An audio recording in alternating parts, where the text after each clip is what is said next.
Okay, we're on. Welcome to this edition of the Native News Update on this Monday, August 31st. I'm your host for today's program, Paul Demain. Many of the stories right here can also be found at our website at IndianCountryNews.com. Here are the news stories for the day from the Associated Press and other Native American news sources. A federal judge in Brooklyn, New York, issued a ruling last week that could doom a reservation's booming business in tax-free cigarettes. In a decision announced August 27th, U.S. District Judge Amin barred a group of smoke shops on Long Island's Poospatuck Reservation from selling tax-free tobacco to the general public. The judge says only members of the tribe have a right to purchase tax-free smokes at the shops. The judge stayed the ruling for 30 days to give the shops time to appeal the decision. Connecticut officials say two tribes in that state will pay $25 million in slot revenues to compensate for promotions that allow gamblers to use slots for free. Attorney General Richard Blumenthal and the State Division of Special Revenue announced the settlement on August 26. At issue were two promotions by the Mashantucket Pequot tribe, which runs Foxwoods Resort Casino, and the Mohegan tribe that runs the Mohegan Sun. State officials say Foxwoods offered some patrons coupons or electronic credits through a program called Free Play, and the Mohegan Sun had a similar promotion called E-Bonus. The state says the tribes owe money from that slot machine use because 25% of the casino's gross revenue operations from slots are required to go to the state. The Kickapoo tribe in Kansas is contesting a lawsuit filed by a former acting casino manager who claims he was discriminated against when he was not given a so-called Indian preference for the job.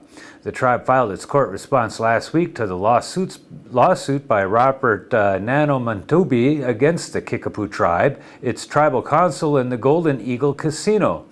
His lawsuit contends the tribe racially discriminated against him and other American Indian applicants when it hired a non-Indian for the general manager's job at the Horton, Kansas casino.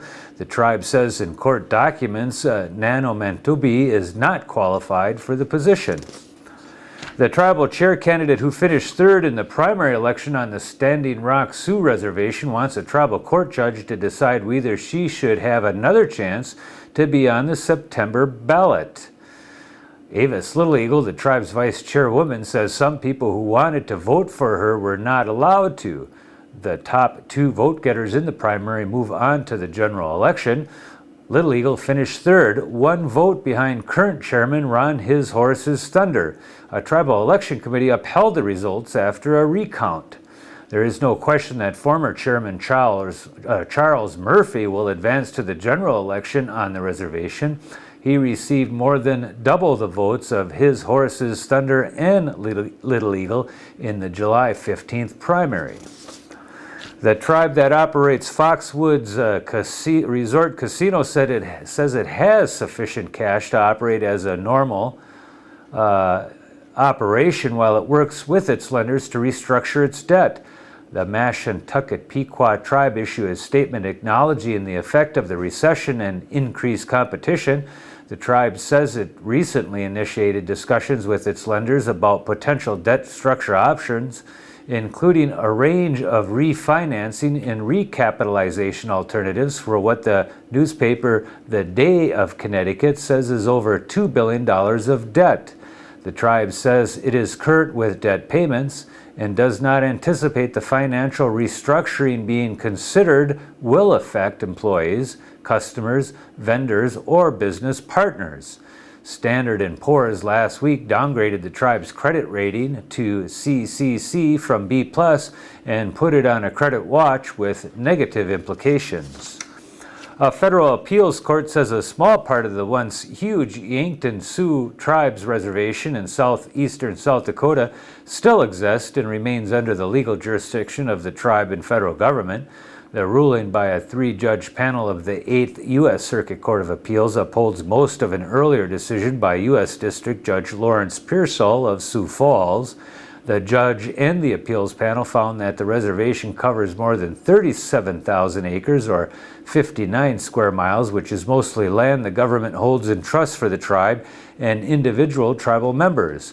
The state and Charles Mix County have argued that the reservation was terminated in the late 1800s, but a series of court rulings has found that the reservation was diminished but not eliminated. The United Tribes Technical College in Bismarck, North Dakota, has received a 2009 Citizen Corps Achievement Award from the Federal Emergency Management Agency, or FEMA. Representatives of the college accepted the award for Outstanding Tribal Citizen Corps Consul at a recognition program this August at the National Conference on Community Preparedness. United Tribes was commended for leading the way in offering Community Emergency Response Training, or CERT training, to tribal organizations and tribes. United Tribes is the first tribal organization in the country to conduct CERT training. Since the implementation of the CERT program, United Tribes has certified close to 500 individuals on 7 reservations in the states of North and South Dakota.